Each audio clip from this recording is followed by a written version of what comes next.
शांति।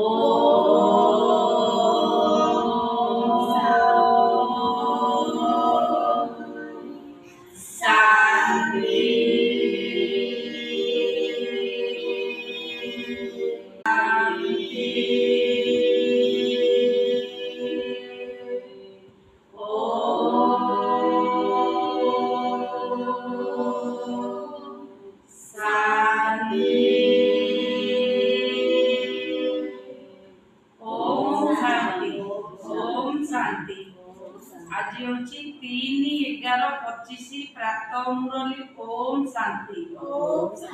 बापदादा मधुबन मिठे बच्चे बाबा आसी निर्विकार दुनिया निर्माण करने सहित तुम मानकर चरित्र सुधारिबा पाई।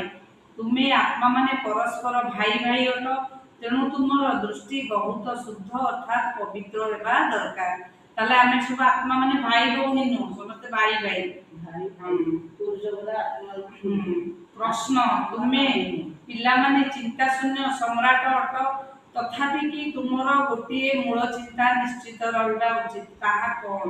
उत्तर, आमे पतितरु पावन किपरि हेबु एहा हेउची मूल चिंता। ताले सब मास सारा कहउछन्ते पतितरु पावन केमिति हेबा, सब बेले तो प्राय आछि। आ पतित माने माताजी अपवित्र, अपवित्ररु आमे केमिति पावन हेबा माने पवित्र हेबा। एपरि न हेबु बाबांकर संतान हेबा परे पुणी बाबांकर सम्मुखरे दंड भोगिबाकू पड़िबो। तेणु दंडरु मुक्त हेबा चिंता रहू, नचेत से समय रे बहुत लज्जा लागिबो। बाकी तुमे माने तो चिंता शून्य सम्राट अट, तुमको समस्त को बाबांकर परिचय देबाकू हेबो। जदि केही बुझिले तेबे बेहदर मालिक हेबे, न बुझिले ताकर भाग्य तुमर किछि चिंता करिवार नाही। ओम शांति। ओम शांति। न बुझिबे जदि ताकर भाग्य छी।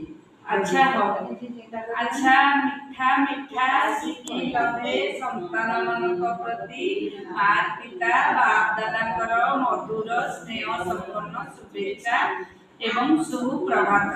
आत्मिक पितांकर आत्मिक संतान मानकु नमस्ते, आत्मिक संतान मानकर आत्मिक बाप दादाकु याद प्यार नमस्ते नमस्ते नमस्ते। नंबर 1, बहुत बहुत स्नेहर सहित बसी आत्मिक पिता को मने पकाइबा हेबो। मने पकाइबा समय जदि प्रेमर अश्रु आसी जाए तेबे सेही अश्रु विजय मालार दाना हो जइबो। प्रेमर अश्रु माने असर माने बाबा को प्रति प्रेमर अश्रु लुह जदि आसी जइबो ताले